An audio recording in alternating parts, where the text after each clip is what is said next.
नमस्कार साथियों, आज हम लोग बात करेंगे भगवान शिव के 12 ज्योतिर्लिंगों में से एक काशी विश्वनाथ मंदिर के बारे में, जो कि उत्तर प्रदेश के बनारस शहर में गंगा नदी के पश्चिमी तट पर स्थित है और पिछले कई हजारों साल से ये इसी स्थान पर स्थित है, जिसका हिंदू धर्म में एक विशिष्ट स्थान है।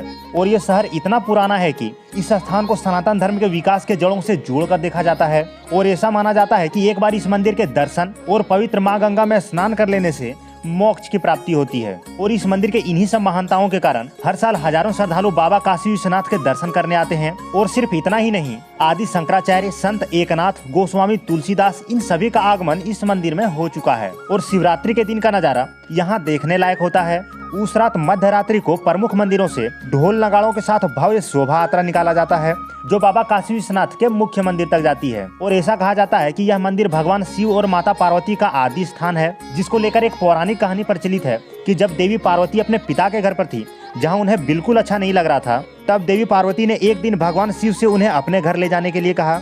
उसके बाद भगवान शिव ने देवी पार्वती की बात मानकर उन्हें काशी लेकर आए और यहाँ विश्वनाथ ज्योतिर्लिंग के रूप में खुद को स्थापित कर लिए। वैसे भी इस मंदिर के इतिहास को देखें तो इसने बर्बादी और जीर्णोद्धार दोनों देखा है, जिसमें से 11वीं सदी में राजा हरिश्चंद्र ने इस मंदिर का जीर्णोद्धार करवाया था और आगे चलकर वर्ष 1194 में मोहम्मद गोरी ने इसे तुड़वा दिया था, जिसे एक बार फिर पुनः निर्माण किया गया। लेकिन वर्ष 1447 में पुनः इसे जौनपुर के सुल्तान महमूद शाह ने तुड़वा दिया। लेकिन इन सभी परिस्थितियों के बावजूद ये मंदिर अपने वैभव और मान्यताओं के साथ अपने स्थान पर खड़ा है। और जो मंदिर अभी वर्तमान में है, उसका निर्माण महारानी अहिल्याबाई होलकर के द्वारा सन 1780 में करवाया गया था। और बाद में महाराजा रंजीत सिंह ने 1853 में 1000 केजी सोना इस मंदिर को दान में दिया था, जिसे मंदिर के शिखर पर लगाया गया है। इसके साथ ही धर्मनगरी काशी में सावन महीने का अलग ही महत्व है। यहाँ सावन महीने में कांवरियों का सैलाब उमड़ता है और सावन महीने के प्रथम सोमवार को सर्वप्रथम काशी के अदुवंशी अपने प्रिय देव बाबा विश्वनाथ के शिवलिंग पर जलाभिषेक करते हैं, जो परंपरा 1932 से निर्विवाद रूप से चलती आ रही है।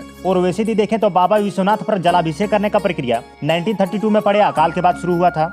और मान्यता है कि यादव बंधुओं के जलाभिषेक करने से बाबा प्रसन्न होते हैं और फिर वर्षा होती है। वैसे भारत में वर्ष 1932 में पड़े अकाल के दौरान बाबा विश्वनाथ पर जलाभिषेक किया गया था और जलाभिषेक होते ही वर्षा शुरू हुई और लगातार 3 दिनों तक वर्षा होती रही। तब से हर वर्ष यादव समाज ही सावन के पहले सोमवार को सर्वप्रथम बाबा का जलाभिषेक करते हैं। और जब ब्रिटिश काल के दौरान 1916 में महात्मा गांधी बनारस आए थे, तो उन्होंने बनारस हिंदू विश्वविद्यालय के उद्घाटन के दौरान काशी की सक्रिय और भीड़ भाड़ से भरी गलियों को लेकर चिंता जाहिर की थी। और काशी के इन्हीं सब परेशानियों को देखकर प्रधानमंत्री श्री नरेंद्र मोदी जी के दृढ़ संकल्प से काशी कॉरिडोर के अंतर्गत काशी विश्वनाथ जी के मंदिर का विस्तार किया जा रहा है। इसके साथ ही वहाँ जाने वाले यात्रियों की जरूरतों के हिसाब से नए नए सुविधाओं का विकास किया जा रहा है। और यदि हम लोग ललिता घाट से मंदिर की ओर बढ़ें तो रास्ते में सर्वप्रथम भारत माता के दर्शन होते हैं, फिर अहिल्याबाई होलकर की मूर्ति है और फिर बाबा विश्वनाथ पर जलाभिषेक करने के बाद हम लोग गंगा किनारे होने वाले शाम की आरती का भी आनंद ले सकते हैं। वैसे भी देखें तो वाराणसी में सबसे पहले गंगा आरती का शुरुआत साल 1991 में दशाश्वमेध घाट पर हुई थी और तब से लगातार सूर्यास्त के बाद गंगा आरती की जाती है। और यह आरती 45 मिनट तक की जाती है, जिसको लेकर मान्यता है कि इससे मन की नकारात्मक ऊर्जा खत्म होती है। और यही वजह है कि देश के कोने कोने और विदेश से भी लोग गंगा आरती करने और देखने आते हैं। इसके साथ ही बनारस के खूबसूरत गलियों में घूमना और यहाँ के स्वादिष्ट नाश्ते और भोजन को खाना काफी मनमोहक होता है। तो इस वीडियो में इतना ही। और यदि आप लोगों ने इस वीडियो को अंत तक देख लिया है तो चैनल को सब्सक्राइब कर लीजिएगा और साथ ही जितना हो सके उतना दूसरों को भी शेयर कीजिएगा, ताकि हमारी संस्कृति और इतिहास की जानकारी ज्यादा से ज्यादा लोगों तक पहुंच सके।